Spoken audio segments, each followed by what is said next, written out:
is running short to get out of the way of Hurricane Florence, a monster of a storm that has a region of more than 10 million people and its potentially devastating sights as it zeroes in on the southwestern coast. Forecasters said early Thursday that the storm's outer rain bands are approaching the North Carolina coast.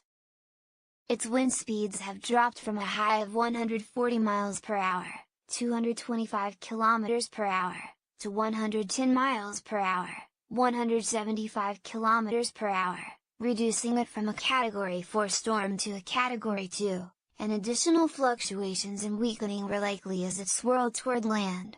But authorities warn Florence has an enormous wind field that has been growing larger, raising the risk of the ocean surging onto land and making Florence extremely dangerous.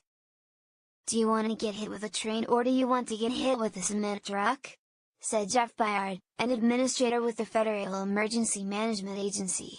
The National Hurricane Center's best guess was that Florence would blow ashore as early as Friday afternoon around the North Carolina-South Carolina line, then slog its rainy way westward with a potential for catastrophic inland flooding that could swamp homes, businesses and farm fields.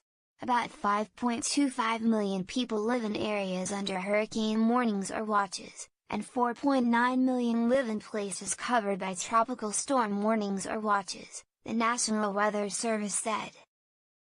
Weather Underground Meteorology Director Jeff Masters said Florence eventually could strike as merely a Category 1 hurricane with winds less than 100 miles per hour, 160 kilometers per hour, but that's still enough to cause at least $1 billion in damage.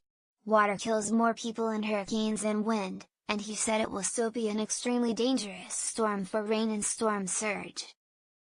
The Hurricane Center is forecasting the storm to hover near the coast Saturday with winds of around 80 miles per hour, 130 kilometers per hour, before landfall, but with rainfall in the 20 to 30 inches, 50 to 75 centimeter, ranging up to 13 feet, nearly 4 meters, of storm surge.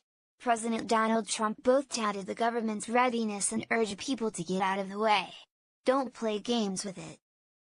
It's a big one," he said at the White House. As of 5 a.m. EDT it was about 205 miles, 325 kilometers, east-southwest of Wilmington, North Carolina and about 250 miles, 450 kilometers, east-southwest of Myrtle Beach, South Carolina, moving northwest at 15 miles per hour, 24 kilometers per hour. It's unclear exactly how many people fled, but more than 1.7 million people in the Carolinas and Virginia were warned to clear out. Airlines had canceled nearly 1,000 flights and counting. Home Depot and Lowe's activated emergency response centers to get generators, trash bags and bottled water to stores before and after the storm. The two hardware chains said they sent in a total of around 1,100 trucks.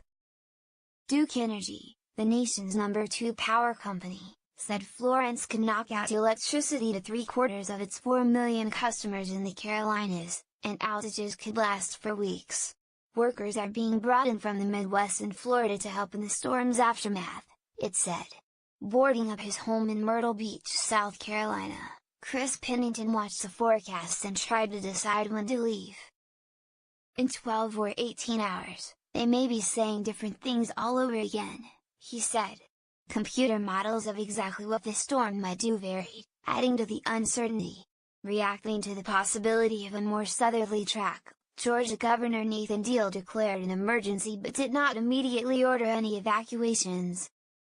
"I ask all Georgians to join me in praying for the safety of our people and all those in the path of Hurricane Florence," Deal said.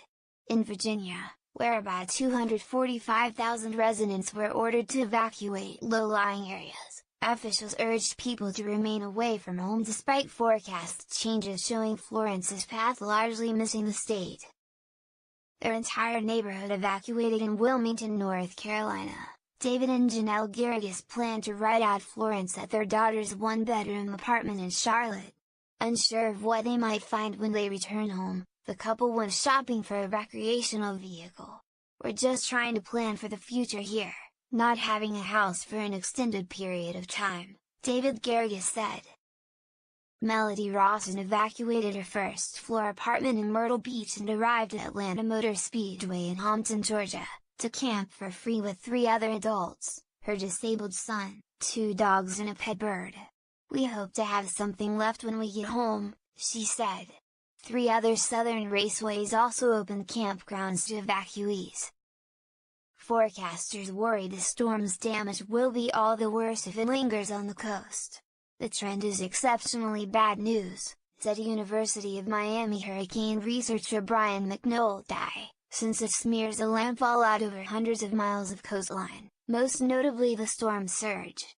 With South Carolina's beach towns more in the bullseye because of the shifting forecast." Ohio vacationers Chris and Nicole Rowland put off their departure from North Myrtle Beach to get the maximum amount of time on the sand. Most other beachgoers were long gone. "It's been really nice," Nicole Rowland said. "Also, a little creepy. You feel like you should have already left."